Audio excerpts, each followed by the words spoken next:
we will recap on the first week, what we learned, second week and third week as well, because this more or less will affect the week that we're going to cover, the topic that we're going to cover this week. So I will give you guys for each week equivalent to like 10 minutes. Is it sufficient? Because I think it's not much. For example, the week one, what is behavior? So we know behavior it's an action from based on the situation, action that you portray, action that you're trying to show, your whatever it is, and then describe two major form, level of diversity, define two type of ability, personality, and attribute, and then the big five model personality. We're going to do some discussion on this recap, okay? And then second week, we learn about attitude and also the emotional and mood. So what are the attitude and its component, type of attitude, the behavior that lead to job dissatisfaction, and then the component that consists of the emotional and moods, and also what are the emotional intelligence, right? On the week three, we learn about the team and also group. So please identify what the four type of team, the benefit and advantages, and also illustrate on how role requirement changes. All right. So for each week, I need you guys to just do some quick study, and then we will do some discussion. Just try to recap back what we learned back in week 1, 2, and 3, and then we discuss among us. So how about I'll give you guys 30 minutes, 10 minutes for each week to get the from the notes, also the answer from the notes, and then we'll do some discussion on it. Is it okay? Yes. Week 1 will cover topic 1 and 2. Week 2 will cover topic 3 and 4. Week 3 will cover, week 2 cover 3 and 4. Week 3 will cover 4 and 5. So today we'll be covering topic, I know, 5 and 6. So week 3, 5 and 6.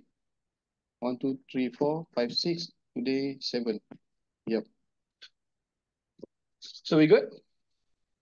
Let's take some 30 minutes to do some record. You guys do some uh,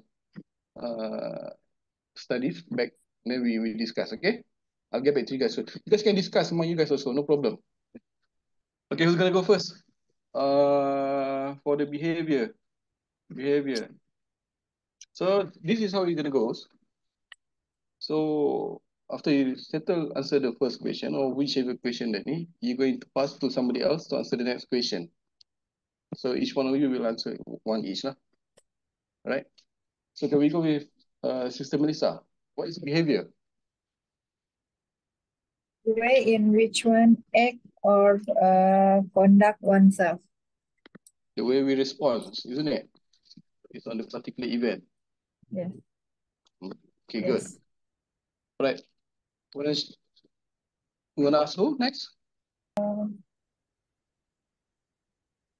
You can pass it to either brother Shafizal or Yogita.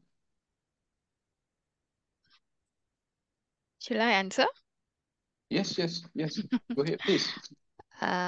Two major level is surface level diversity, Good. which contain of race, gender, and age. Next is deep level diversity, which contain of values, personality, and work preference. Brilliant. Good. So we can conclude that surface level diversity is anything that we can see physically, tangible, anything that can be described, right? Be it age, body size, gender, race, or sex, or whatever, whatnot. Meanwhile, the other one, the deep level, is normally the intangible value. It's either attitude or belief, emotional, something like that, isn't it? Yes. All right. Great. So, brother, you're the only one brother. Brother in the house he says coming late today.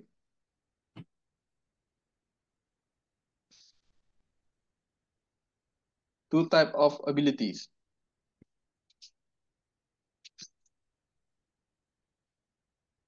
Brother Shafizal? Oh, sorry, I muted. Is intellectual and physical. Brilliant, great, great. So what's the difference between intellectual and physical? Physical is physical. Physical is physical, lah, the ability to perform any activities, right? Yeah.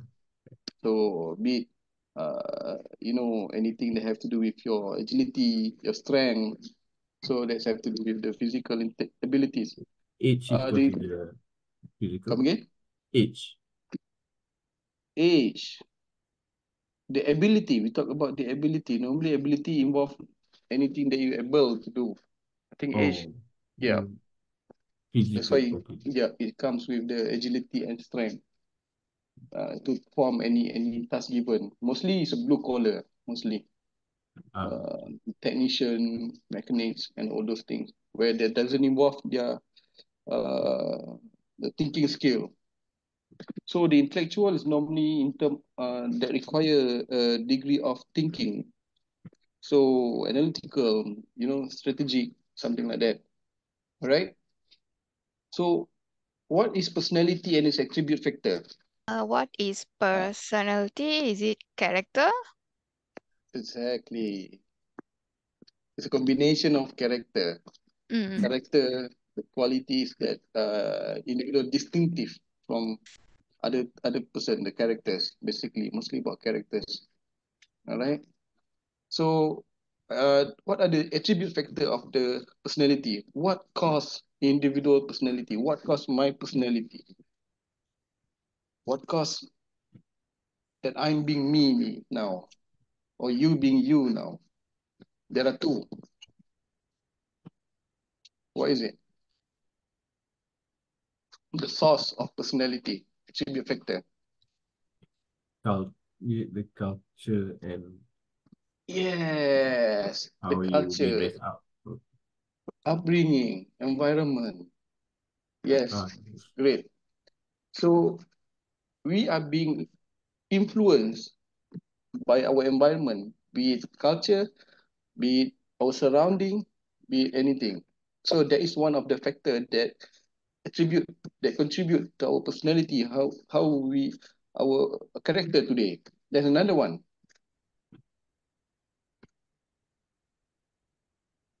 Another one. Remember last time we talked about traits, Mm, family, DNA. Keturunan. Okay. Yes, inheritance, heredity. Heredity. Yeah, Heredity. heredity. Exactly. So these two are the main attribute factor that that, that shape an individual character or individual personality. All right. So, but yes, personality can change through times. Of course, it depends on the surrounding that he is as on that particular time. He can change to something else. Okay. So, what are the big five model personality? Five. Ex extroversion, Ah, agreeableness, yes, yes. consciousness, emotional stability, and opens to experiences.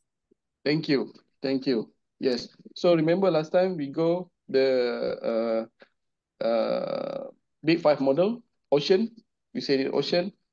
So O is emotional openness to experience, and then C is the conscientiousness.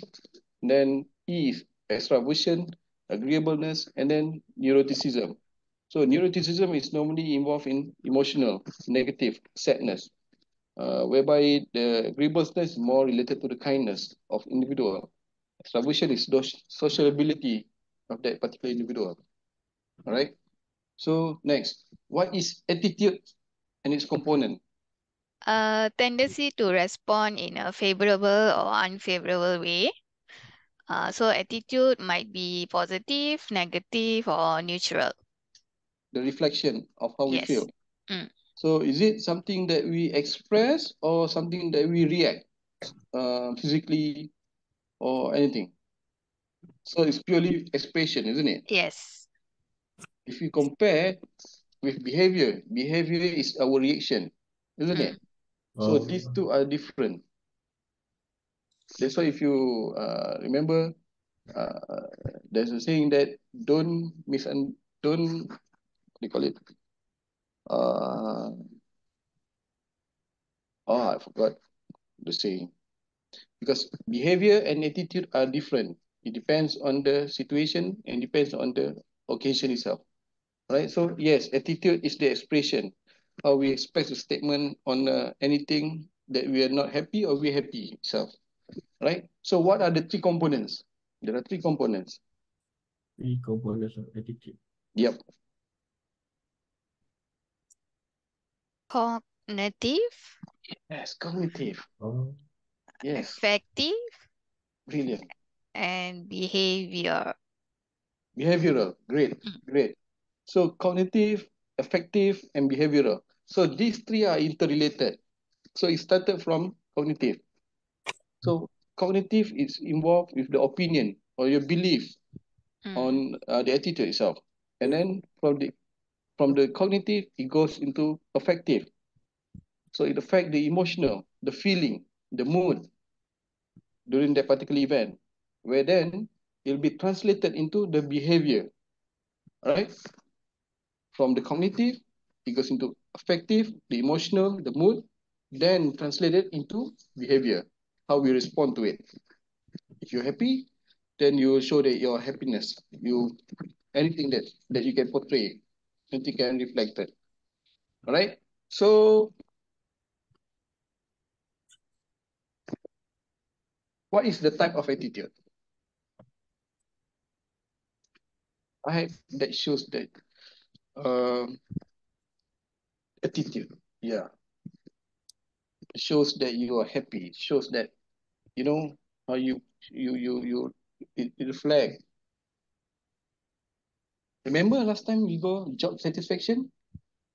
Mm. So it's one of the type of attitude we express that we are happy with it. Comfortable with it, right? Then through there, job involvement. Involvement. Exactly. Brilliant. Good. Involvement. Then psychological empowerment, organizational commitment, and then organizational support, employee engagement. If you look at it, all these six, right? When someone in your team shows their dedication, all right, be it involvement in anything that doesn't have to do with their task, shows that their psychological strength and happy to work towards without any arguments, and then engage with anything that you ask them for.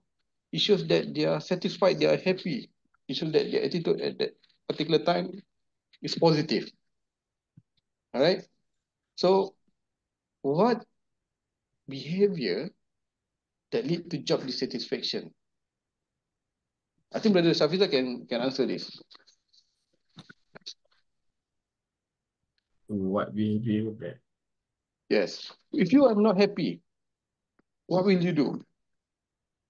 the result become Yes, the outcome, the the uh, the, the expression.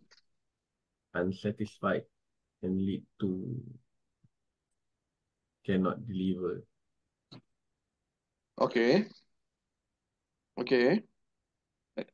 Any more else? There are four types.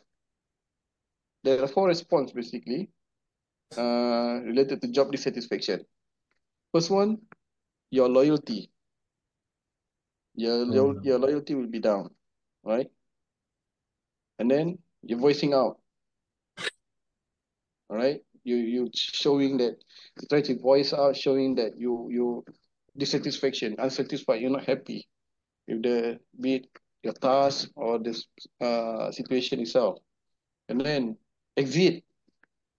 You will find a way to exit, to quit, and then you start neglecting your job.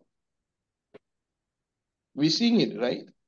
In our department. I believe we all see it. So when someone are not happy, when someone are not satisfied with the decision or anything that have to do with the task, these are four things that they will start doing.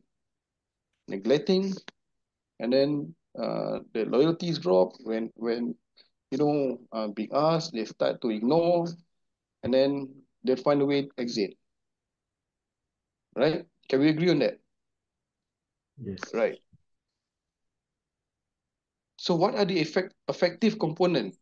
Okay, so the effective component, remember just now, we go the attitude, there are cognitive, affective, and also last one is behavioral. So from the affective component, there's emotional there, right? So the effective component consists of emotional and moods, right? So please define what the difference between emotional and moods. So what is emotional? Is it short term or long term? Short term. Wait, short term. What moods? Can the moods be affect? What what uh what affect the mood actually? Uh, How long can it last?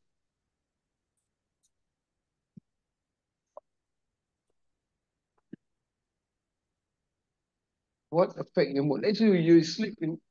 Uh, remember the sleeping example last time.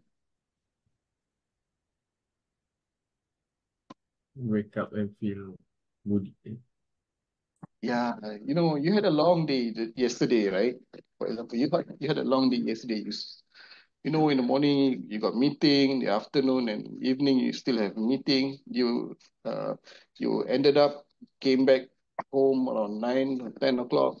So settle down, play with the kids, or whatnot. You end up sleep at 2 or 3 o'clock in the morning, right? You know that something came up, you need to settle it. So you slept at 2 or 3 o'clock in the morning. But still, the next day you still have to go to office, isn't it? Yes. You wake up at 5. So you slept only 2 hours. Does it affect your mood? Yes. Yes. It does. Great. Great. So moods can be affected by anything. Anything. So it can affect by the time of the day, it can affect by the sleep itself, it can affect by the day of the week. For example, on Friday, do you have mood to go to work? Yes. No. Especially if the Friday before long holiday. Right, right. Everybody's preparing their mental to get a long weekend, isn't it? Yeah. Oh, what else if the Monday is holiday? So everybody's preparing their mental to be, get the mood towards the holiday. So on Friday, normally easy people will get their mood is swing.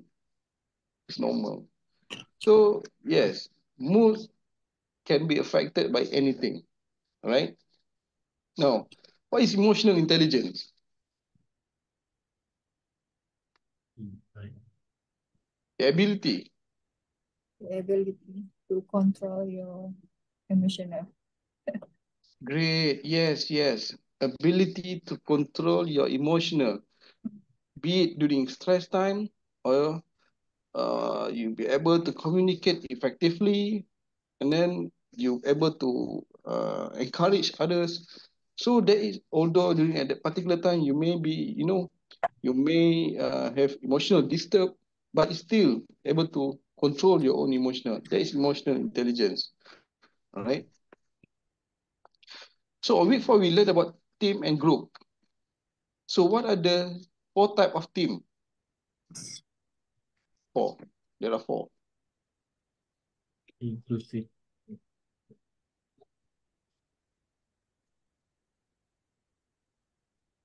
Remember?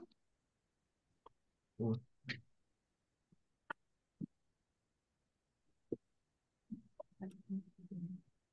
Cross. um, There's a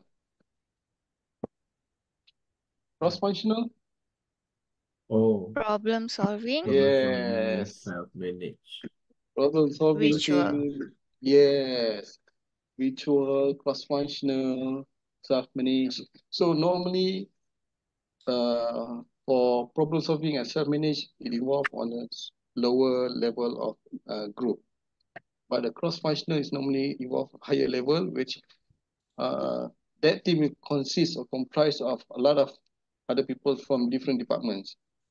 This is normally involved when we talk about getting some direction, information. So they require everyone to look from the other perspective, other opinion, right? So meanwhile, if you look at the problem solving, it's more on operational, more on execution. You identify the root cause, you solve it. Okay, everything has been said on the top level. It's a matter of managing, right? So what are the benefit and advantage of team? Uh, why everyone, in any task they try, okay, let's form a team. Let's form a team. Why? More efficient for working. Good, good. Yep. Efficient, effective. Effective. Yep. Others?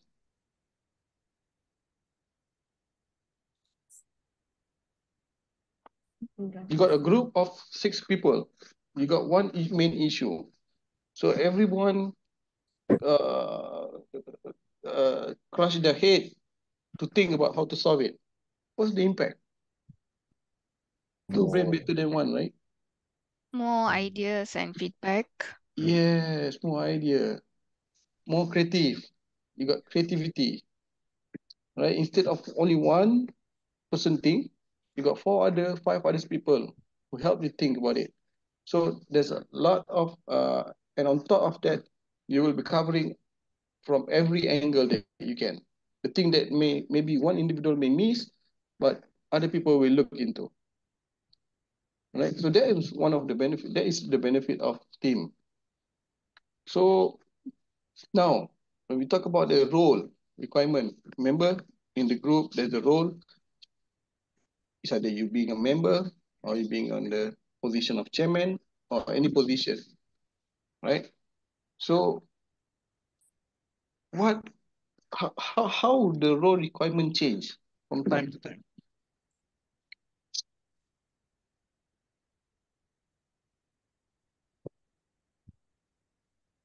How come change?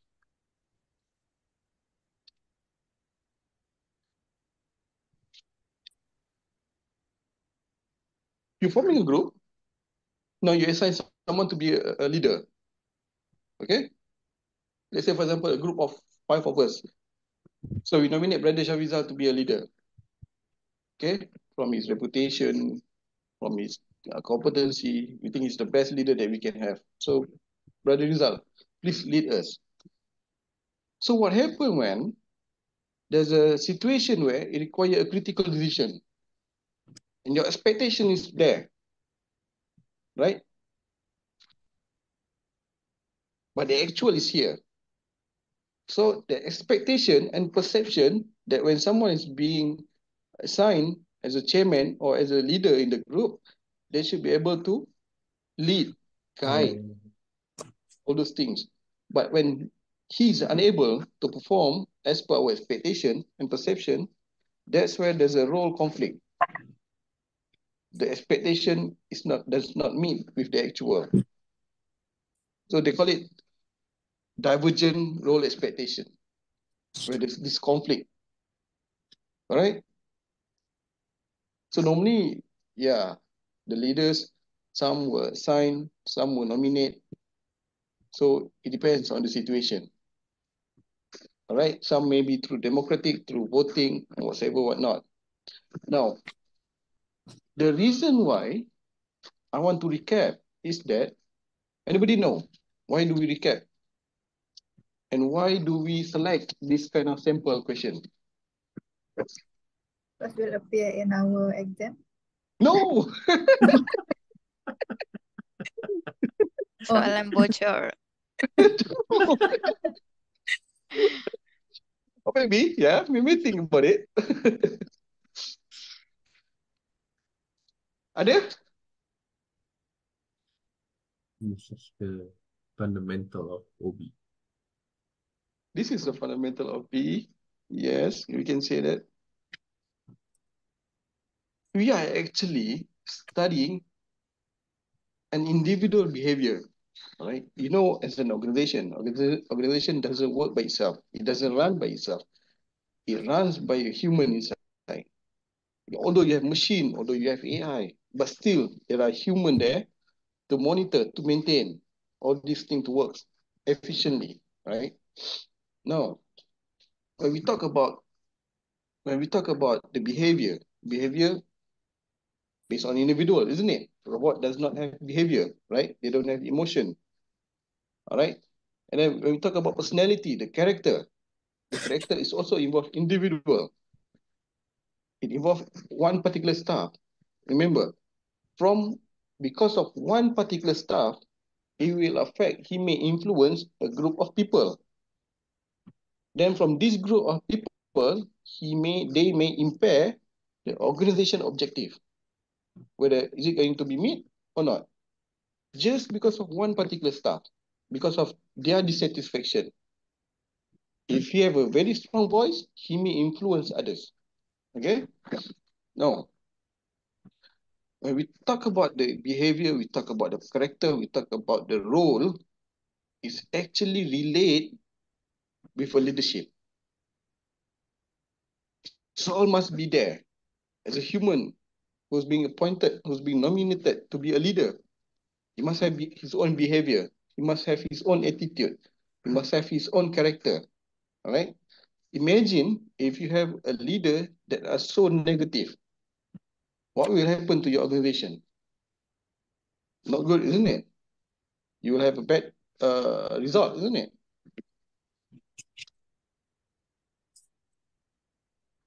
So what is leader? What is leader? Anybody can? The person who lead the team or an organization. Yeah. True. A person who lead the team, who lead a particular team. It doesn't have to be a big organization. It can be a small group. It can be formal group. It also can be informal group. So it depends. Of course, in our company, the leaders lead the direction, guide us, promote us to work toward the direction. But if you have your own group of friends, you know, your schoolmate, your college mate, there must be someone who lead, right? There must be someone who have a strong voice there. Not to say he's the alpha or whatever, but he must have a strong voice where whenever he spoke, he threw out his opinion. Someone, not to say at least will listen, but they may think about it. Okay?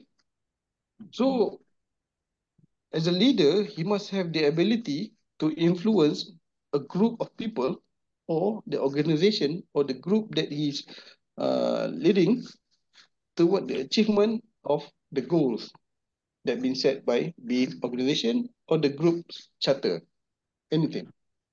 So that is the main criteria. He must be able to influence. He must have a strong voice. Anything that he throws will be considered. Right? Is it easy? I believe you all are the leader in your own unit, isn't it? We all are. But is it easy? For example, like who's having 13 staff under Shafizal? Brother Shafizal, right? No. It's our.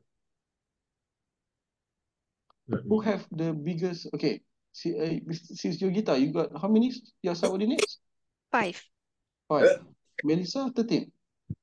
Yes. 13. And I believe some, maybe others have more than that. But how do you manage? Because every single members in the group, they must have their own attitude, they must have their own thought, their own character. Is it easy to manage them? Or it takes some time for you to, not to say blend, to encourage, to influence them? We should have a good communication between us. Exactly. Communication skill. That is the essence of a good leadership, communication. Anything that we do, you must be able to communicate with your subordinates.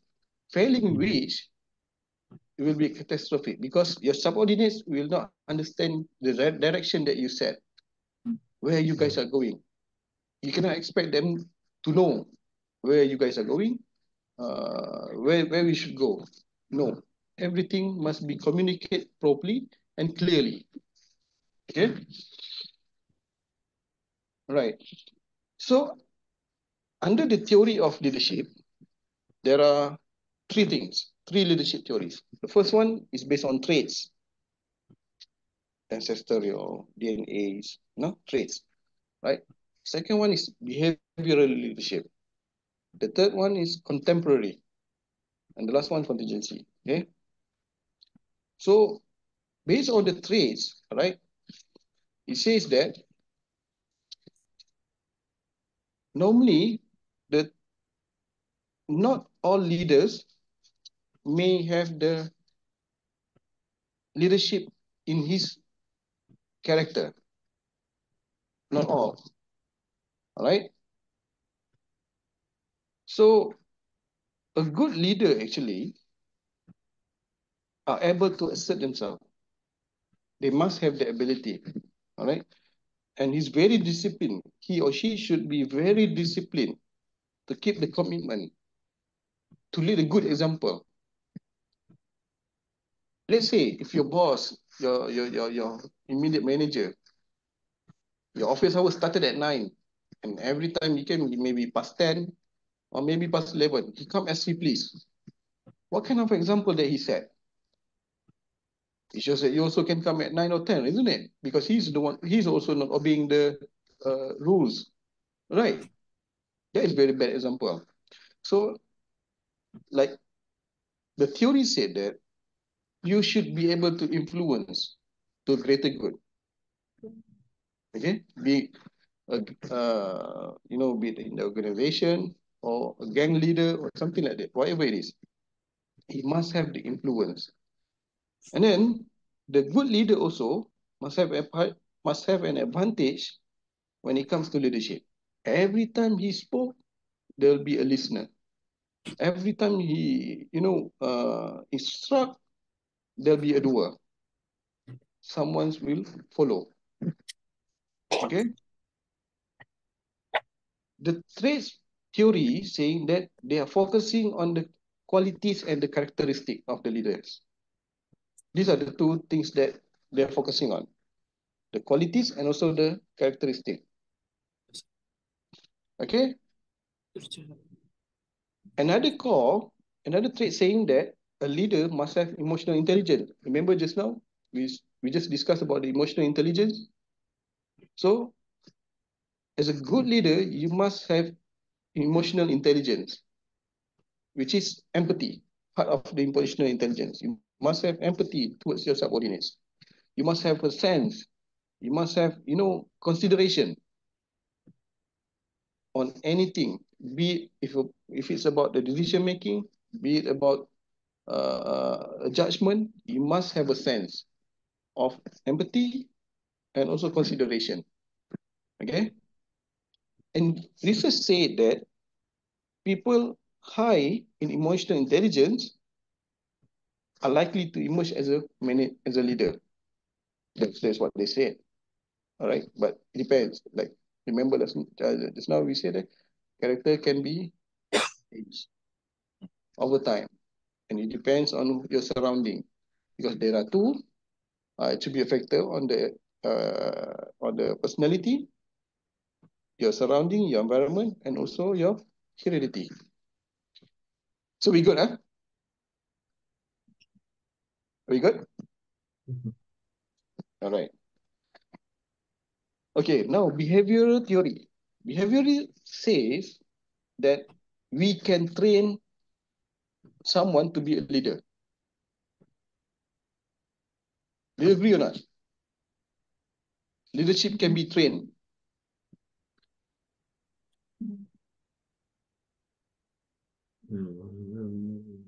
What's your opinion? Is it trainable?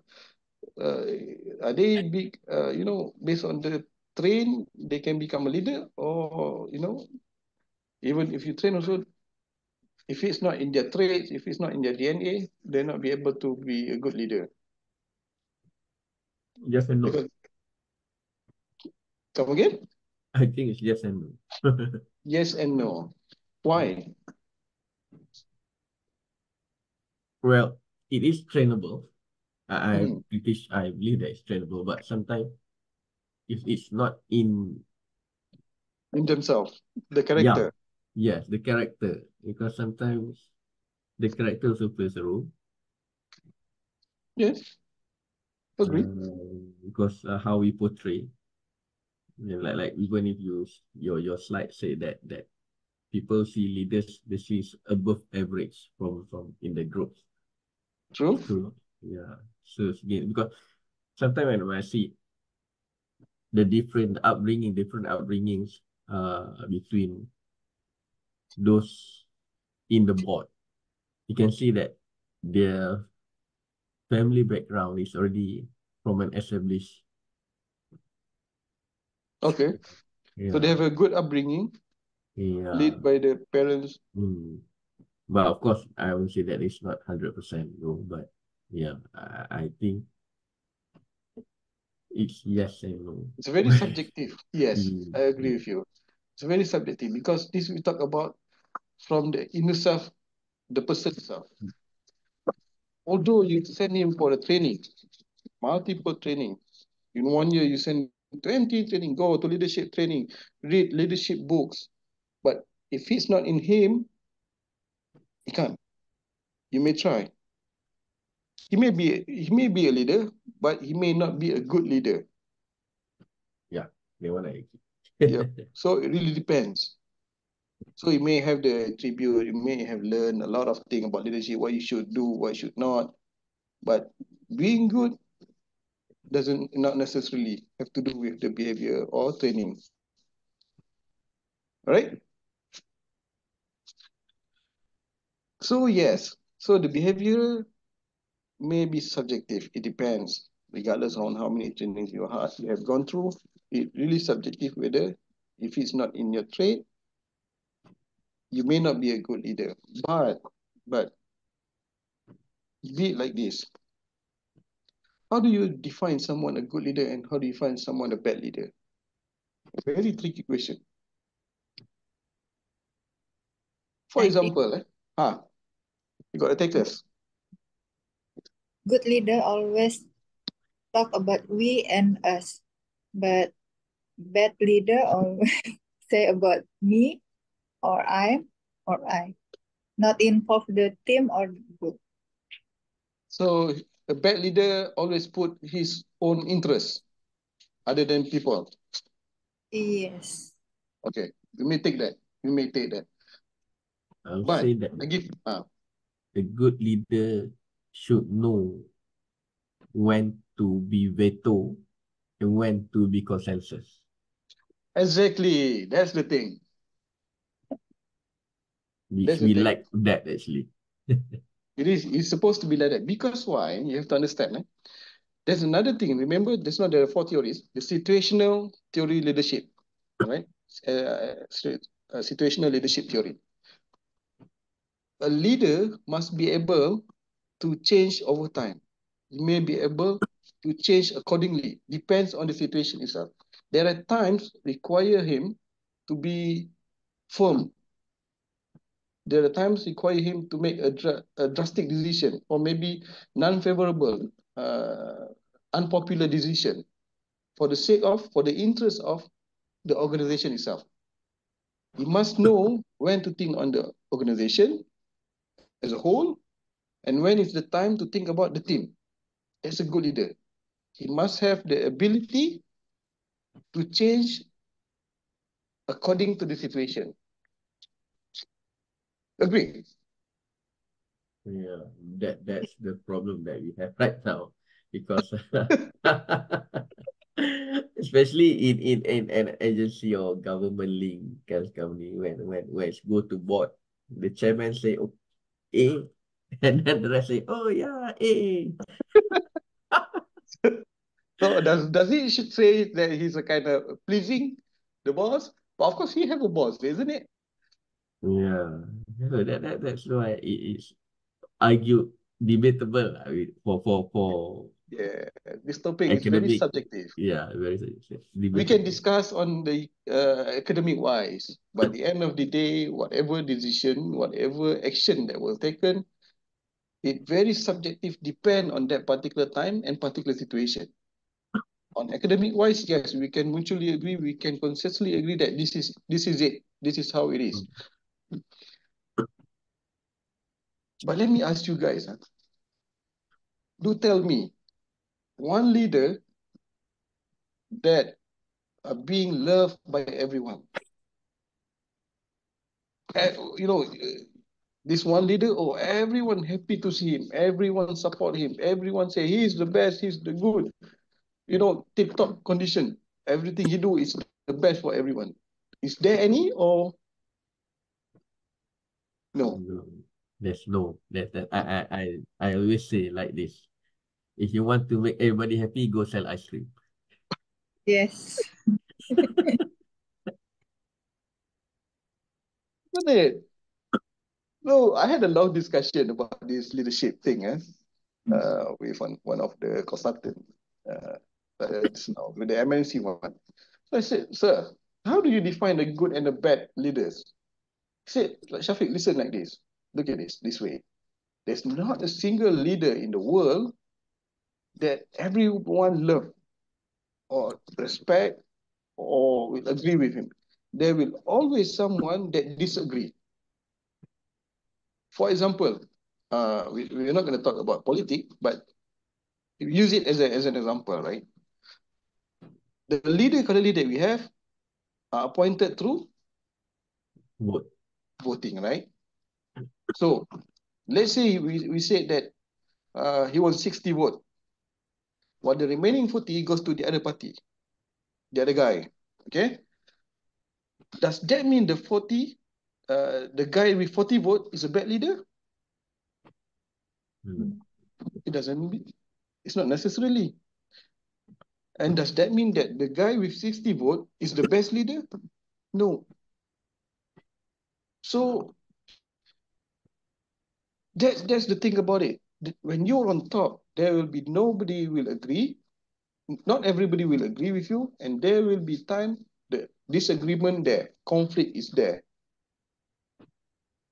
And this is where the crucial part where the leader must have the essence of it is like the emotional intelligence on how to handle, how to manage. They were a point, they were hired because of their emotional intelligence on how to manage a group of people with different agenda, different idea, different background, different interests. If he's able to, what do you say? If he's able to influence everyone to work together with him, it shows that he's a good leader. But yes, we go back to Brother Shafiz. I said that sini please, yes, sana pun yes, and ended up, you know, you're pleasing everyone, and the bottom people say that, where are we going? The bottom people are not happy, isn't it? Yeah. So it goes like that. Also, still, not everyone will be happy. So this is it. This topic is very, very, very subjective because it really depends on the situation itself. We may say that the decision that he made is wrong, but if we look at different angle, the angle that he have, or maybe the interest that he is holding on, it may be good at a particular time. So that is situational leadership. He may change. If this situation crucial, require a drastic decision, on the spot decision, he may be able to do so. And in a split second, he may be somebody else that uh, reacting otherwise. All right? Okay. Wow, this is a very controversial topic, actually. Very, very controversial. In fact, you know, me, at a certain point, I disagree with my boss. I said, what? How are you become a good leader? How are you? You as a leader, you should guide us like this, like that. And one day, when I sit in a position, I was like, now I realize why she did this, why this thing happened. But I cannot say anything because it's already passed. Already, the argument is already there. This disagreement also already there, right? So yeah, there is a situational leadership whereby the leader able to change uh, depends on the situation itself. Like for example, this is another example, a very good example. No, we don't discuss politics. Yeah, if you look at this one figure, Tun, right? In any situation, especially a suppressing situation, for example, you know, in politics, right? There are a lot of pressures. Every time he react to the press, he'll show his calmness. The way he respond, although there's a provocation, the way he provide his input, he respond to everything is very calm and very, you know, uh, not emotional. Very, so some says that when you have the ability to control your emotion, to control the situation, that's one of the character, the criteria that can be said like good leaders. Despite you being pressured, despite you in a tense situation, you're still able to control your emotion. That's a good leader, right? Now, based on the contemporary leadership, okay, based on the contemporary leadership, it says that charismatic leaders always influence others, all right, through appealing vision. You set a vision where we are going, all right, in 10 years' time, where we're going to set, you know, green energies, carbons, and all those things. And then we develop a vision statement. The leader will develop on the statement on to achieve the vision. And then the leaders establish values among the employees, among the people in the group, you know, the abilities like that. And then conveying the courage and conviction, the vision to the subordinates. Okay, this is the contemporary theories saying. And the argument is that are the charismatic leaders born or they are self-made? Like we have a trait may be born with it. At least they have some leadership style in their character. The question is that whether the charismatic leaders, whether they are born with it or they are made. Made is normally through the trainings that we said, you know, environments or something like the influence that the attribute uh, to the character that the personality that he built on current situation. So the saying is that some individuals are born with charismatic traits. Some, okay, because we have a trait leadership behavior, right? Trait leadership theories. While some others are trained, like our discussion just now with Brother Shafiza. Some need training. But although if you went through training over times, if the charismatic, if the leadership is not there, you still not be able to be a good leader. All right? I don't know why this topic become very every angle is you know, arguable. Every angle. There's no right, there's no wrong. It's just you know, education, theory wise. Okay? From the temporary theories of leadership, it says that these are the transactional leader, and these here are the transformational leader. Okay, the good leadership is on the transformational leadership and transformational phase, where the management exception, laissez-faire, contingency, contingent reward, these are more on the passive type of what do you call it? Type of leadership. Okay. All right. So the question is that how transformational leadership works. So transformational leadership works normally. They have to be very creative. They have the creativity, and then they decentralize the responsibility, cascade the task to the subordinates, and then the propensity to take a risk, right? They have risk appetite. Of course, they have a calculated risk, and then the compensation is focused on the long-term result. There's a short-term view and also there's a long-term view. So the contemporary said that the compensation is geared towards the long-term result, and then the greater agreement among top managers about the organization goal. The interest is focused mainly on the organization objective. That is the interest of the contemporary theories saying for the leaders. All right. So we have done this. So this is all academic also. So the trait also saying that it focus on personal characteristic. So, and then there's a limitation on the theory, whether that the trait does not lead to the effective leadership, and trait also does not guarantee effective. Okay. And then the theory says that the motivation, the honesty and integrity must be there, the leadership, and then content knowledge, of course. And then this is the situational theories that we talk about.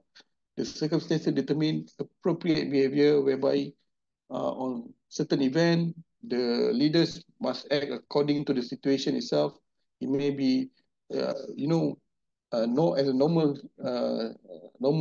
person that we know him is very nice, but when it comes to a pressing situation that may have a significant impact to the organization, he may change character towards the one that very firm, or maybe something that we never know. So it depends on the situation itself, right? So, okay. So, and then the note is there. Okay, then we have another note from the book. It says that the role of leadership in creating ethical organization. What are the role? What are the role of leaders in creating the ethical organization? Actually, there are 4 roles. First is one is that authentic leadership. Okay, as an authentic leaders, you must know who they are. Who they are means your subordinates, and know what they believe in value. That means you must know your staff belief and also the value that your staff value, and then you must act on those value and then believe openly. Okay, for example, if you were in a group, in the team, in your department, you managed to identify your staff valued work-life balance. They want, family matters. For them, family is all about. So let's say, for example, in one situation whereby you have a very pressing, you have a situation that you require them to be in the office, but at the same time, because of the, they have a family matters at home, someone gets sick, maybe the kid gets sick. So this is where it tests the leaders, it tests you as a leader, whether you're going to, take a drastic decision, or you have to stick to the value that you hold on to. Which interest value the most? Whether the interest of the company or the interest of the individual. So it's not an easy decision, of course, but of course, for the sake of the companies, whether you must identify, you must assess at that particular time, whether the impact is significant or not. It's always there. Analysis is always there before you make any decision. You must be thoughtful. You must be considerate as well before you make a decision. Because why? Sometimes when you make a decision, when it's not favorable to the others, it may create a conflict, and it will create a conflict, especially between subordinates and managers. When that decision made is not in favor to them. Like again, because of then this one particular conflict, it will raise dissatisfaction. From this one guy dissatisfaction, he will, if he have a very strong voice, he may influence the others, and it will lead crack in the department or team itself. So there's another one is abusive supervision. Abusive supervision is what? Abusive supervision on the leaders in ethical organization says that the supervisor is hostile in their verbal and non-verbal behavior. Very mean. Okay. It will actually have a negative impact.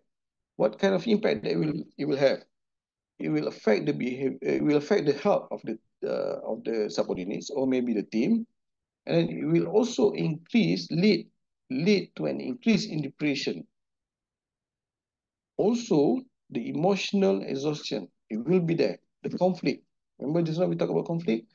Because of the hostility of the manager or the leader itself.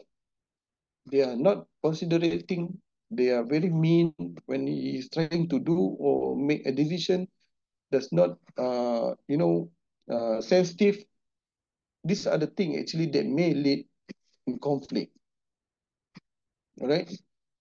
So there's another one, a servant leaders, servant leadership. What is the servant leadership? Servant leadership is like what Sister Melissa said, a leader that goes beyond their self-interest and focus on the opportunity to help the surround people or to help the subordinates or the team to grow. So you don't have a personal interest. It's purely on the team. You will focus on the team. So whatever they need, this is the kind of servant leadership. Very supportive, we can say, very supportive. So what kind of characteristic that involve for servant leadership? It includes they are being a good listener, and then they must have empathize, and then actively, or we can say that focus on developing the others' potential. Of course, you as a good leader. Okay, before you go there, I want to know, you guys as a boss, as a manager in your department, right? Do you have any plan or currently planning for your own staff growth, be it their soft skill or hard skill? Do you have any plan on that? Or currently doing? Be it sending them through training, sending them, anything that can increase their value. Do you have any initiative? Yes, I have few training, external training arranged for my subcon. Okay. How do you analyze the training? What kind of training that they need? Basically, and related to their job scope, Mm-hmm. that will be additional skills, Is it new skill or improvement the current skill? improvement to the current skill. Improvement to the current skill. Mm. That improvement on the current skill, when you look into the training provider, does it overlapping with the skill that they have, or it's a new skill that you believe they should have? Because I why I think. ask? Mm, What's the reason I ask? The reason is that, okay, now you have a staff under you, right? You have their own KPIs, right? mm, Individual staff will not just specifically do one task or two tasks, right? They must have a set of KPIs, isn't it? Yes. So from that KPIs, normally we know we're able to identify their performance, isn't it? That is the purpose of KPI, to identify their performance. On which area, towards the end of the year, we may be able to identify which area that need improvement, isn't it? Correct. Right? So if for one or two tasks that are not meet the expectation or not meet the target, are you specifically going to send them for that particular task or send them training that may include the current task that they have that they meet the target? You got what I'm saying? Improve on the two or three tasks alone, which is need improvement, or you send them like a bundle, although they know, although they master already, you still send them going to that task, going to that training. Mine will be the bundle. Oh, the bundle. Yes. But isn't it kind of waste of time? Because it's Bundle already good at it, isn't it? bundle will also include the current skill and also the new skill. So for me, if they go for the bundle, they will learn both things. If it's a new skill, of course, they will learn something new. If it's a current skill, they can learn something to improve the current skill. Mm, mm. The the reason why I asked about the KPI is that because as a manager, as a boss, as a immediate supervisor for our staff, right? It's not HR actually that need to do the TNA, training need analysis. Mm. It's supposed to be the IM. Why it's not the HR? Although we have, that in HR they have a training and development department that are managing the whole organization. But why not HR who's supposed to conduct the TNA for individual staff?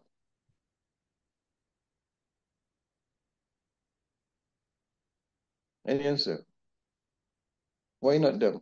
Why the IM must identify? They don't know what we do. Exactly. HR don't know what we do. They just a centralized department that are monitoring and managing. We work closely with our IM, so they know which area that we lack of, which area that need improvement. But often, uh, some leaders throw this responsibility to HR, which end up it will become a wrong training provided, which give does not provide, not to say not provide a value, but does not improve the uh, current skill that he need to be improved. So yes, it's very critical to be leaders, especially in terms of progressing our staff career growth, in terms of improvement, in terms of, that's why it's stated there that a good leader must have a good consideration, a good EI where is the empathy is there, because we must understand the subordinates situation, their values and whatsoever and whatnot, right? So yeah, that's all about leaders. Of course, as a good leaders, we must portray a good behavior and attitude, right? So any question for leadership? The question will be open-ended answer. Yeah, it's very debatable. Debatable. 2-3 days, it's still not gonna finish. But because theory and practical sometimes does not jive, because the theory says otherwise, and the practical wise, it depends on the situation and significant impact, whether the impact is significant or not. But But I think yes, one thing that we should be agree that a good leader they are very firm. Yeah. But when they are firm, they become inconsiderate. Then that's good. That before they said that he must know when to veto, when to be consensus. Yeah, that's why I agree with you. We must know when to say no and when to say yes. We must know when to go consensus or when he must veto. I totally agree with you. It's not because at the end of the day, he must put the interest of the organization above everything. That's how it is. All right, we good? Want to take a break? 10:15. Okay, 10:15. Okay. We're going on the next one where the implication of bad behavioral, which will result in a conflict. We're going to conflict later on. Conflict also another thing that will be debatable. Because conflict can arise in any way. Conflict can be good, and conflict also can be bad. But there are good conflict though, not just bad. Right? So we're going to cover on the topic of conflict and negotiation. Conflict and negotiation. Right? What causes conflict? What is conflict? Clash of two different views. Yes, clash of two different views. Disagreement, dispute, uh, anything that have disagreement between two or few other parties. So conflict arises normally when there's a dispute or disagreement between one party with another party, and it may have a negative impact. But believe it or not, there are good conflict and there are bad conflict. A good conflict is called functional conflict, while the other one, they have negative impact, it's called dysfunctional conflict. So what is dysfunctional conflict? Dysfunctional conflict is normally have a bad impact that will have a destruction that will destruct the form. It's a destructive conflict, destructive type of conflict. Whereby if you talk about functional conflict, normally functional conflict support the goals or improve the performance. Where can we see the functional conflict? At workplace? Okay. What activity that lead to functional conflict?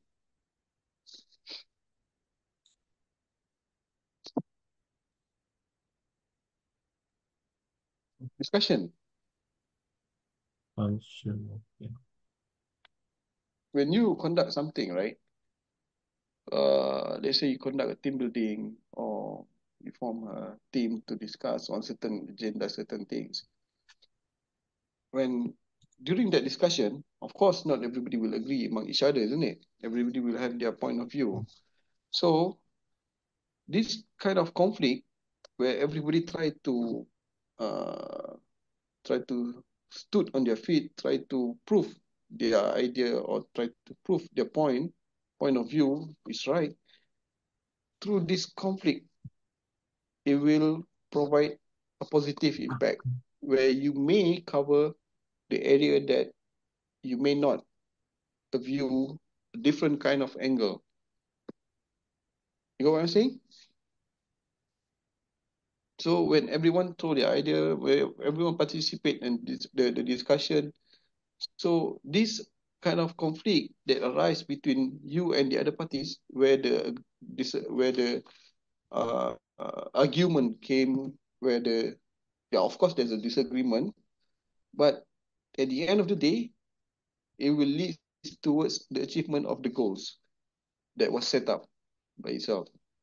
Whereby if you look at the dysfunctional conflict, when you have an argument and it leads to nowhere,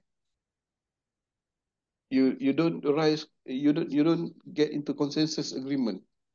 That is a dysfunctional conflict where it will lead to a destruction or catastrophic, where a lot of argument, disagreements, where it will lead to another, we call it set of behavior that negatively impact. Okay, three types of conflict, which is the first one is the task conflict, second one is relationship conflict, and the third one is the process conflict.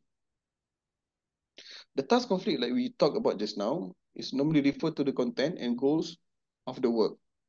So normally during the discussion meeting, you found there's a better way to resolve through the disagreement.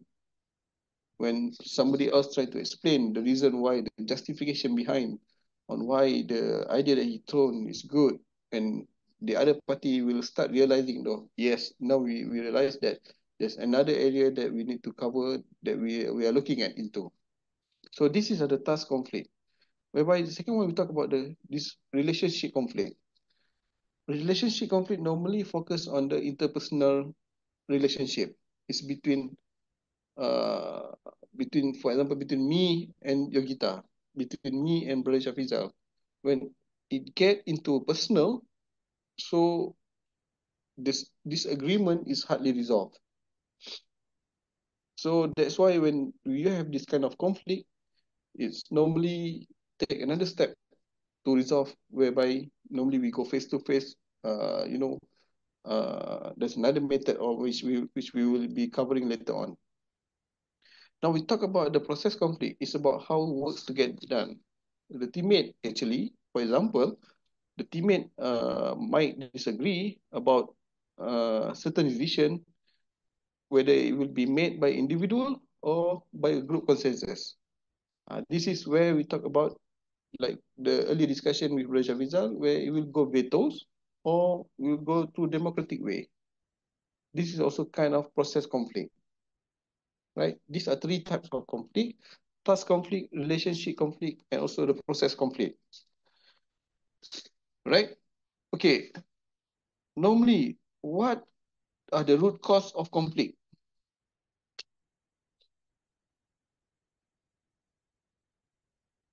What are the root cause? I think Sister Melissa. Ineffective communication. Yes, there is the most important thing. Like you already highlight earlier, ineffective communication skill, where you does not clearly delegate or does not clearly uh, sending your information to your subordinates. This will eventually lead to conflict where everyone does not understand what is your need, what we're going to achieve. All right, and then the value clash also part of reason that will rise the conflict. Culture clash, policies and practice, and then non-compliance, and then personality clash. Okay, how about the non-compliance root cause? Any idea?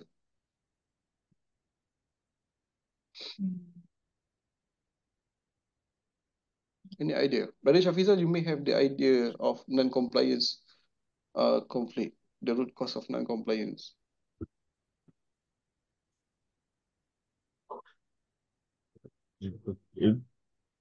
Remember just now you talked about the where you're going into the processes, right? Mm-hmm. As you go through the processes, you will eventually find out it's either you find out, or maybe someone disclosed to you that one of your colleague, they are not complying with the procedure that's been set, or the SOP has been set. And let's say, for example, the person that are not complying is the person that you know very well. Doesn't it have an impact in your relationship conflict as well? There will be It does. It does, isn't it? So, yes. So, when we talk about conflict, there are a lot that may attribute to the reason why conflict is arise actually. what we listing down here is just not subjected to, not limited to all this. There may be others. All right. So in effective communication, normally, like what we talk with Sister Melissa, when you fail the communication, that means you fail to deliver the information, and this is the major source of personal conflict actually, right? So when people are working together and they cannot understand each other's objective, and this is what actually may result in people are doing differently. They are not aligned towards the objective. They're not aligned toward the goals that has been set. So as soon as they found out, they will start blaming each other. The subordinate will start blaming the boss, the immediate supervisor. He said that you're not telling us what to do, what not to do, what not. And the boss will keep on. The boss also will blame the subordinate, saying that I believe you as a senior staff, you should be able to understand without me telling. You know. So when people start blaming each other, just uh, because of the ineffective communication, this is the result, which at the end of the day, we will see the job dissatisfaction. Remember earlier we learned, we kept on the job dissatisfaction. So what happened then is either they exit or they will create problems. So we try to avoid those things, right? So we must understand whether we must actually determine whether it's actually misunderstanding or whether it's a total disagreement. So how do you know whether it's a misunderstanding? Whether it's a misunderstanding or whether it's a disagreement. So now, how to know whether it's this misunderstanding? Misunderstanding because of the bad communication skill. You must explain, when you explain the position, when you and your subordinate sit down together, trying to explain your situation and try to justify why this thing happened, you may end up saying that, okay, now we know that we both misunderstand each other. We know that as a, of course, as a IM, we say that, or we expecting you to work better. You know the company's culture, whatever, whatnot, and the staff is saying that, oh, we expecting you as a leader to tell us your kind of direction, your kind of policy that you set. So now this is called a misunderstanding, right? If it's a true disagreement, that means both party now understand that both are not aligned. This staff going to a different direction. Of course, for example, this staff only focus on the KPIs, whereby the IM is expecting he work beyond the KPIs, for example. So when this thing happen, now we can say that these are the disagreement between between the subordinate and the managers. Okay. So what can we say that there's let me share with you guys. This is the conflict intensity continuum. Okay, when you have no conflict, your behavior or your reaction may be minor or no behavior, no reaction at all. As you work towards more intense situation, more intense, conversation, it will lead toward the higher, the greater the reaction it will be. For example, if you look at it, when you have a minor conflict, you will have minor disagreement and minor misunderstanding. At the end of the day, you guys can agree that, okay, now this is just disagreement and misunderstanding. Whereby, if it goes beyond that, when it comes to when it goes more personal to you, the person may go beyond the extent that they may have intention to destroy the other party, for example. So it really depends on the level of conflict, the level of intensity of that conflict itself, that will reflect the behavior, that will reflect the reaction of one particular individual. All right. So now, normally when we talk about that, we know that the conflict is constructive, right? How do we manage the functional conflict? Normally, functional conflict is due to people different language to discuss on the same general course of action. All right. Successful conflict management recognize that these different approaches. So what kind of approach there can be a successful conflict? Through first one, encourage open and frank discussion. Sit down, you call your subordinates or you meet your immediate supervisor, sit down and talk, discuss on how to resolve this. All right. Rather than you keep on yourself and he keep on himself and it does not resolve anyway. It's not ending anytime and anywhere soon. So when you sit down and discuss, you are encouraging open discussion and you guys are more focused on the interest rather than the issues. Which interests prevail? Whether your personal interest prevail or the organization interest prevail. Which one is the greater? You must understand that as an immediate supervisor, at the end of the day, the organization interest is always a priority. Okay, conflict is constructive when there's when there's the conflict is constructive. Normally, constructive conflict, we talk about the functional conflict, like earlier discussion. It's actually constructive when it improves the quality of decision, where there's a communication between two or three peoples, highlighting their view, highlighting their point. It also stimulate creativity and innovation. This is more like a discussion between teams, among the team members. And then it will encourage the interest and curiosity. So through there, you will come up with another set of idea or maybe creativity or innovation. All right. And then the conflict is destructive when it breeds. It will reduce the group effectiveness. This is a dysfunctional conflict, the one that we discussed earlier. So, and the outcome of this destructive, it will threaten the group survival. It will threaten the organization objective, whether it's significant or insignificant. Normally, it will be significant, right?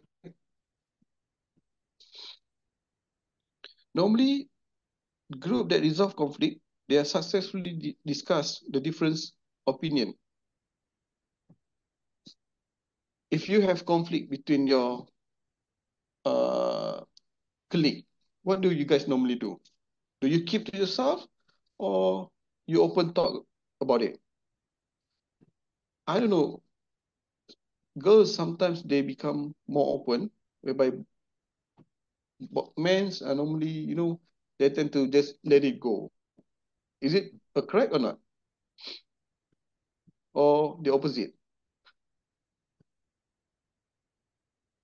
What is your opinion, Sister Yogita? If you have conflict with your colleague, what do you normally do? I think I will open up and discuss. Open up and discuss. Mm. How about men's, brother Shafizal? Man is easier.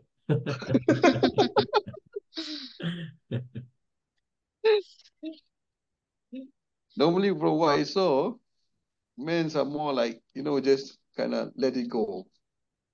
They don't emotionally take it.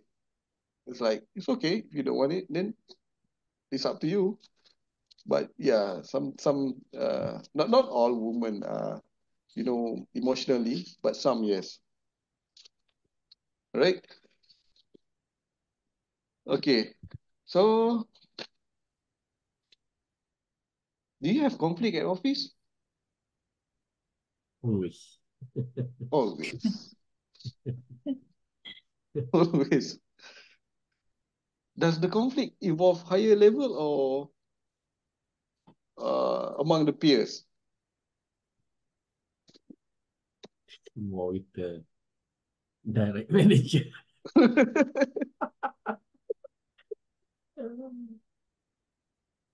Disagreement, right? Yeah, Disagreement. disagreement. Yeah. In Uh, fact, but at the end of the day, we know that we have to be very professional, isn't it? Yeah. So there are 5 steps of the negotiation process. What are the 5 steps? The first one, the preparation and the planning. Then the second one, you must set the ground rules, right? The third one, clarification and justification on what's happening.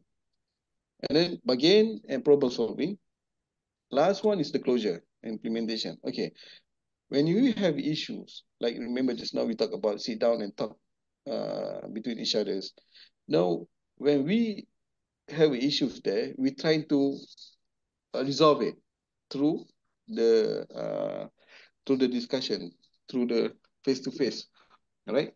Then we set the ground rules. What kind of grounds that we normally set? We normally set the ground rules whereby we know that at the end of the day, uh, he's the boss and you are the subordinates. We must agree that although that you win somehow, for example, you able to stand on your ground, trying to justify your view and your opinion, but whatever it is, he's still going to be the boss.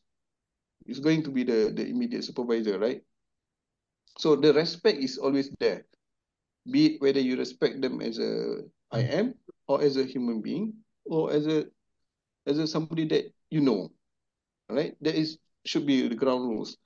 And then of course after that you clarify and you justify, both parties trying to justify why the reason behind, and then starting from there you start to find a common ground where we call it a bargaining and problem solving. Both trying to go into the common ground, trying to find an agreement at which level that we can find, and then finally we go into closure. Then we agree at certain level. Okay. All right.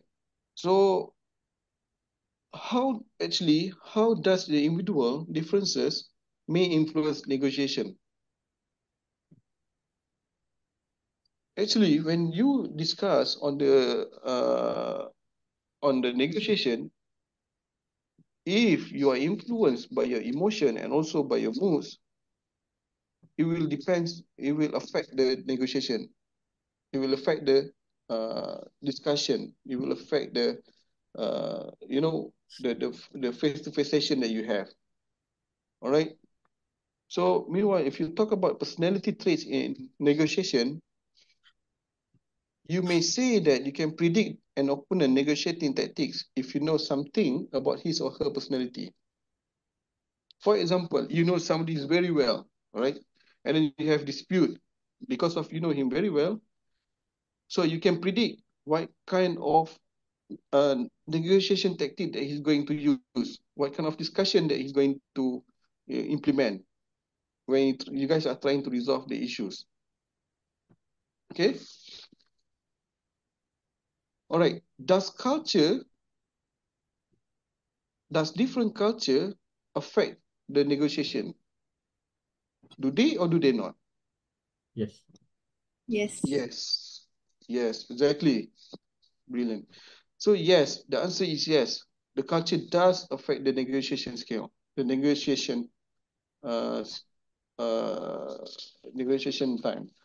So in cross-cultural negotiation, normally the negotiator will be high in openness. All right. People, based on research, it says that people generally negotiate more effectively within the culture that between them.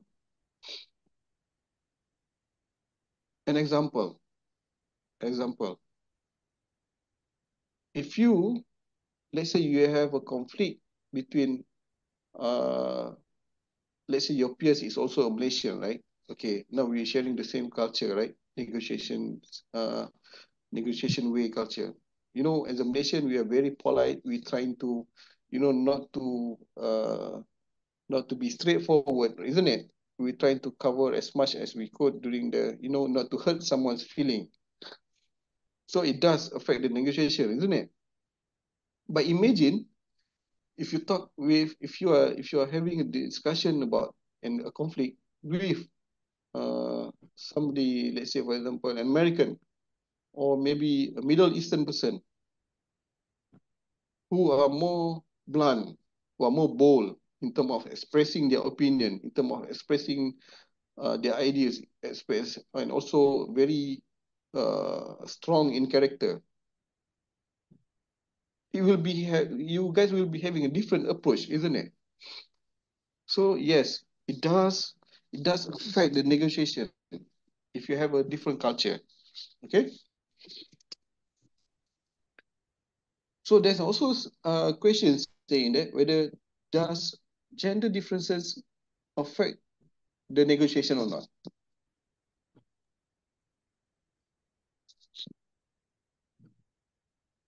Yeah. Maybe. The answer is that, okay?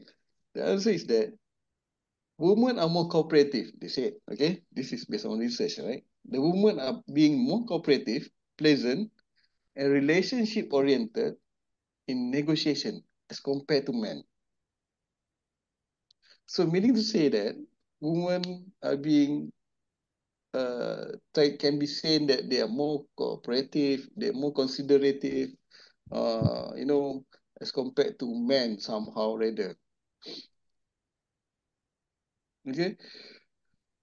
The gender differences can be lessened at both in the organization and also the individual level. All right. What are the roles and function of the third party in terms of negotiating? Now we talk about conflict between two entities. For example, you have you're running, for example, you're running your own company, have a conflict with your competitor regarding, for example, product that you believe he maybe uh, uh, replicate yours. If you realize recently,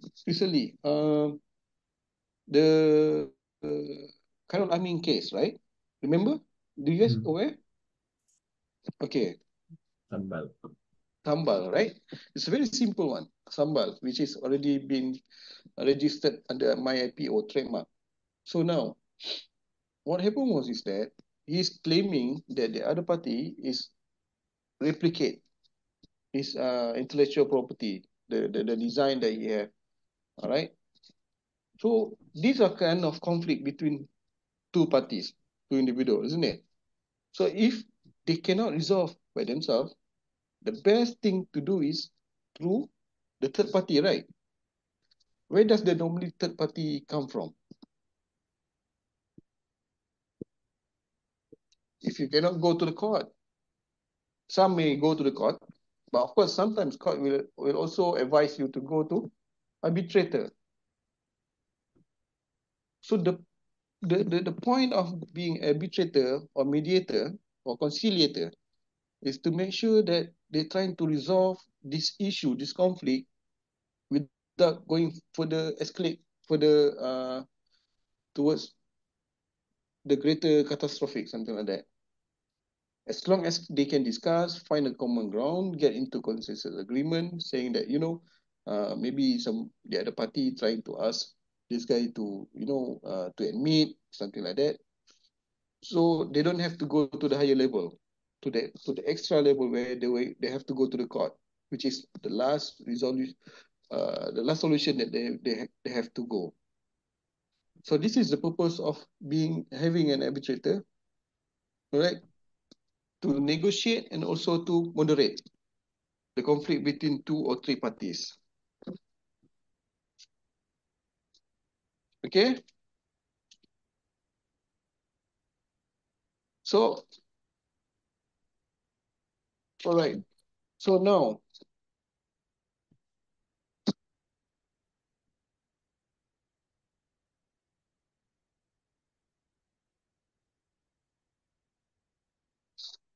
these are the basic approach when you have a conflict between between two several parties, right?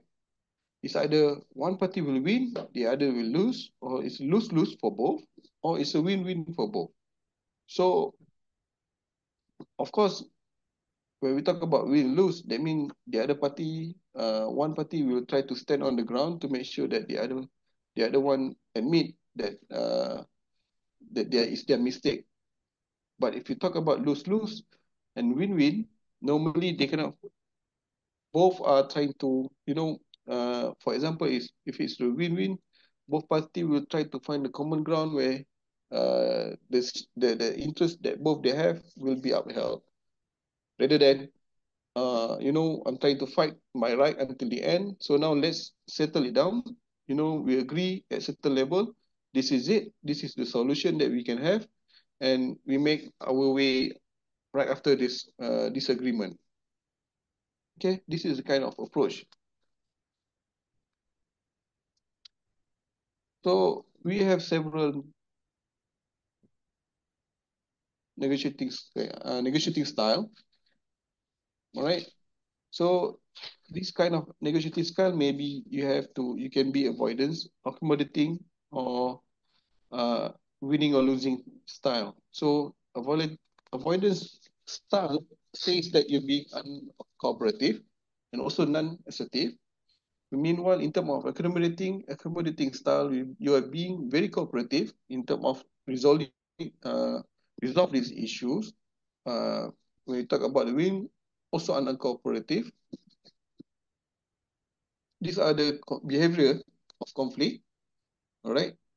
I think in terms of conflict, already covered quite several.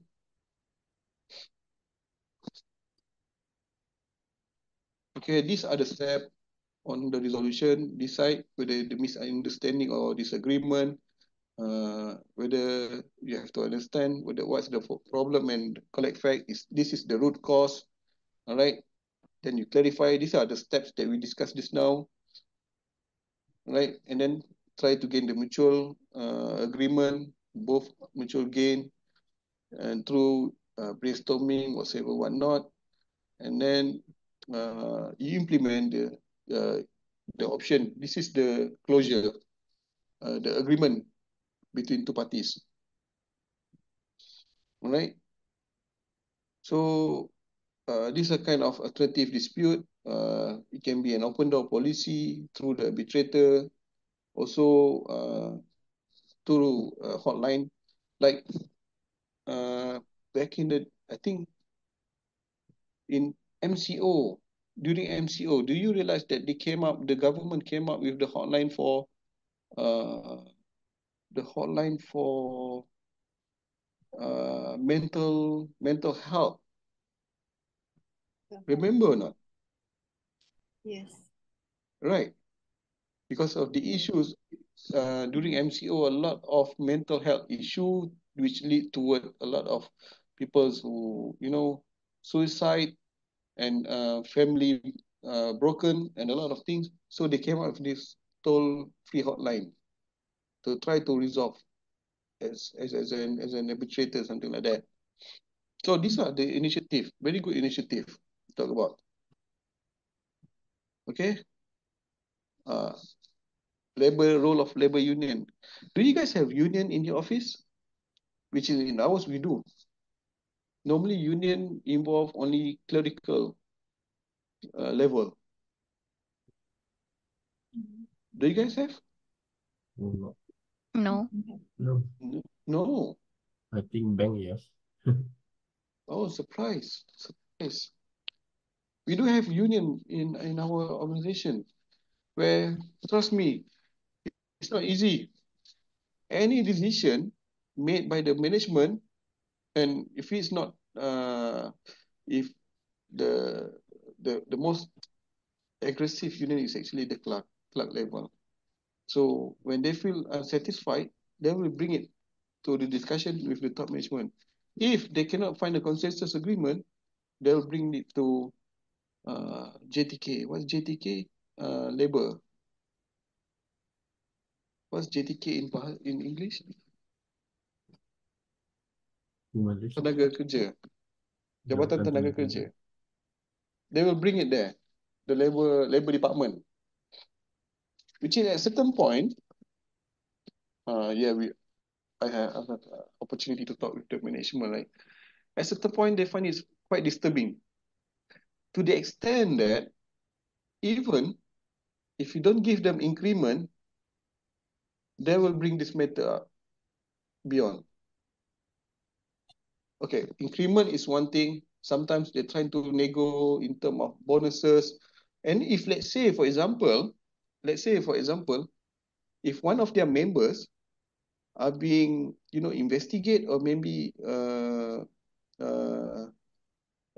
normally investigate or something like that, they will go to their union and the union will fight on their behalf. Which at certain point we think that what job are you guys doing? Why are you guys fighting with us? Just because of their member, they're trying to be protected. Of course, they're protected under the labor law, right? Because they are 4,000 and below salary.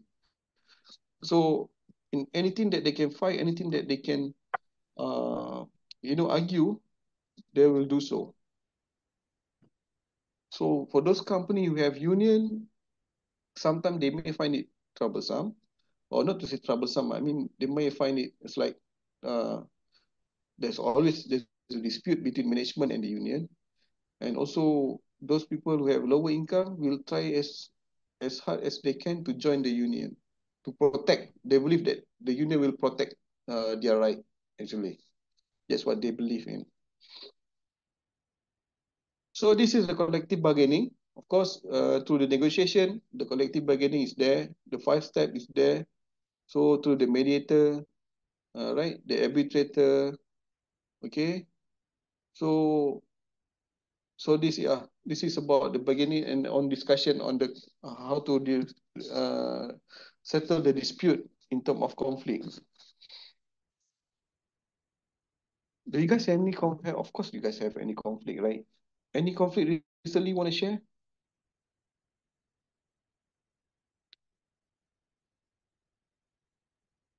In my office, I have one conflict with my staff, right? My staff. She is a clerk. She's a clerk.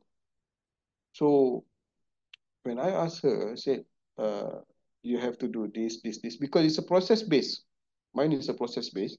So when I asked her to do this and this and that, you know what kind of response that I get? There was one response that I get from this lady. Cik Shafiq, he said, I'm already old. She said, I'm already old. I was not expecting this kind of task.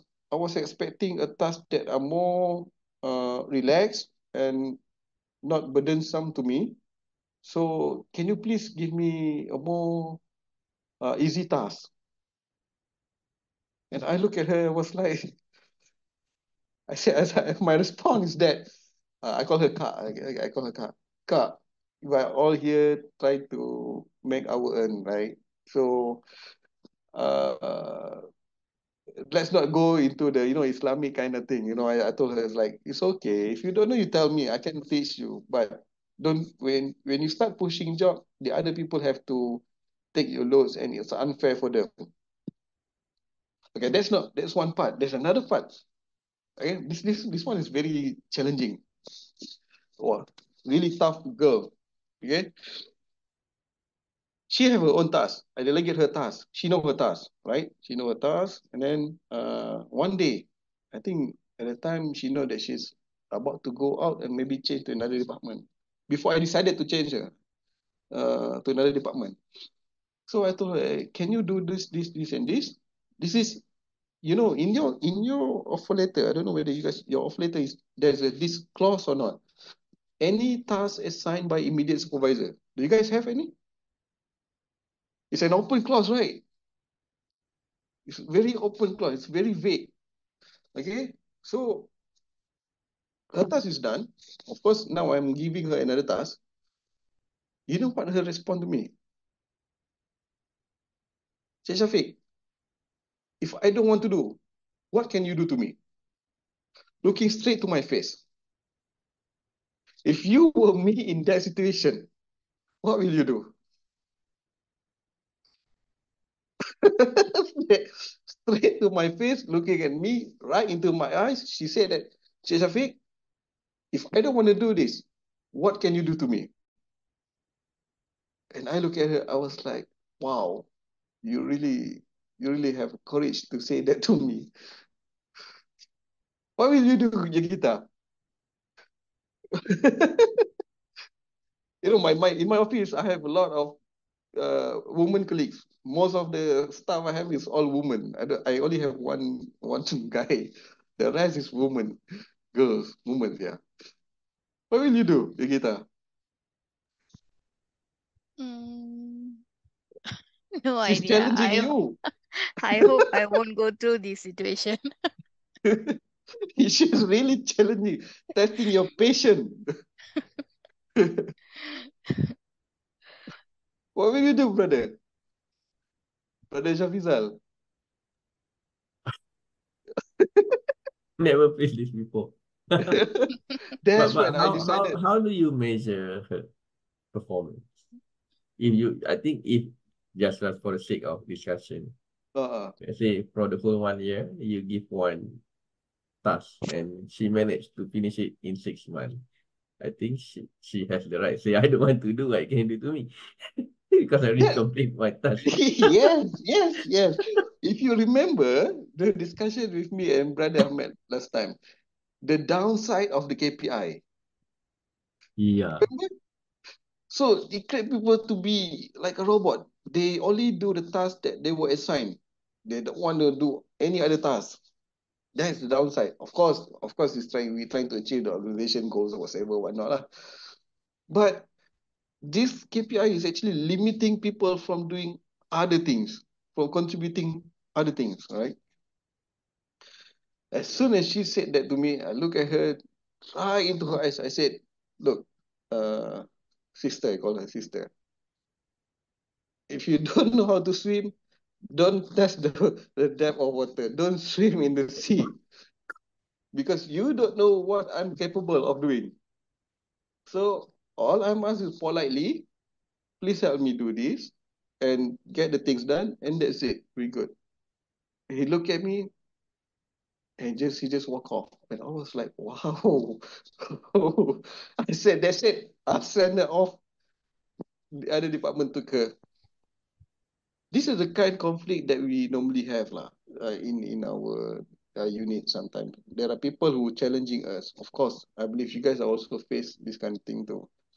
We're not trying to, we try so hard not to keep these people, although we try so hard to change them, but they reluctant to change. Because for them, it's not worth it, they think. The reason why they think it's not worth it is because they think they're paid less. The discussion I have with early this morning with one guy, people often look at the paycheck that they have in the bank, but they often forgot that the benefit in kind that they receive from the organization, such as hospitality, insurance, bonuses, incentives, and all those things. So when they look at their payroll at the end of the month, they get, for example, certain amount. They think it's not fair to the load that they have.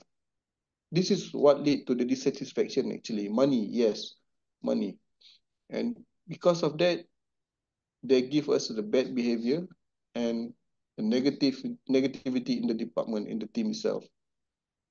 If you can try to to avoid any further bigger conflict within the team or to become a cancer, if you can just set it off, let it go. Or otherwise, it will be hard for you to handle. Wow, I really don't never thought that she had the guts to say that in front of the other staff. I was like, wow, you are testing me.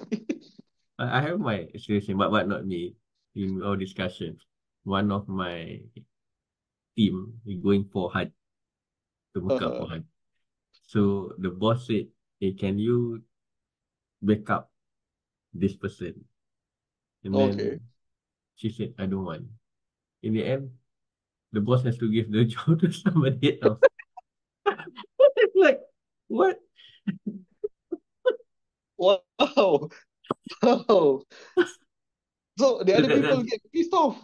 yeah, that's yeah. And then the situation get really got pissed off. It becoming like Yeah, Culture. gossiping. Then yeah, then the culture become Right. When she set a benchmark like that, if you disagree, you just simply say to the boss, I disagree, I don't want to do whatever it is, I don't want to do. And the boss, of course, will, assign to somebody else that will be, the black sheep. So those people will become, unhappy. But so. the lady who fight, of course, she's But happy. the consequence is people start to look at the boss as not capable. True. True. That's where the leadership character comes. Yeah, and people will start the moment you lost the, let's say, respect, and maybe people start arguing. Oh, dia ni boleh pandai boleh buat ya.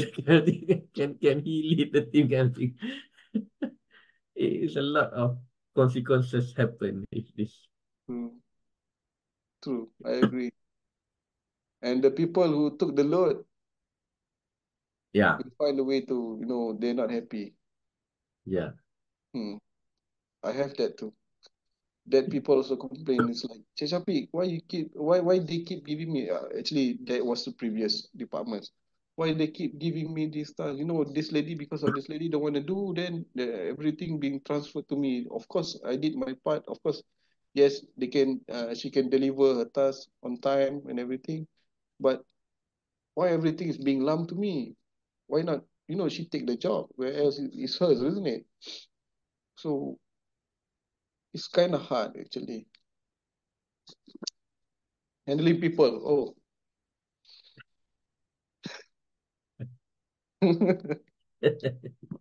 it's funny sometimes when we look at people's behavior. Really funny. There's one thing. Uh, one staff my colleague complained to me. He said, "Hey, Shafiq, you better look at this girl. She's not doing a job." I was like, come to my side, I said, no. Every time I gave her a task, she deliver it on time, accurate and everything. My colleague said, no, Shafiq, you better look at her.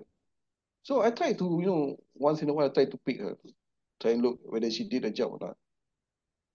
And I realized that every time I pass by behind, or maybe she sensed that I'm coming, she start being so busy. The calculator. And she is using a PC. Very loud. It's like, wow, okay, you're busy. I know, you're busy. So I didn't disturb her. Goes to the other party, the staff, and then come back. And then went back to my peer, my colleague. I said, no lah. Every time I look at her, she's doing a job lah. Then they said, no. You better look carefully. And one day I found out that actually when I'm not around, she's somewhere. Even go out, to the extent. Go out, hang out, whatever it is. And then even in the office, sometimes she watch movies on the phones, video calling whoever she knows who is. I was like, now I realized that wow, some people try so hard to impress that I am, even faking it, and the load is transferred actually. The load is transferred to the other people, and it's kind of sad to see, this thing happening. Do you guys happen to That a skill actually. skillful? LLB. What's LLB? Look busy.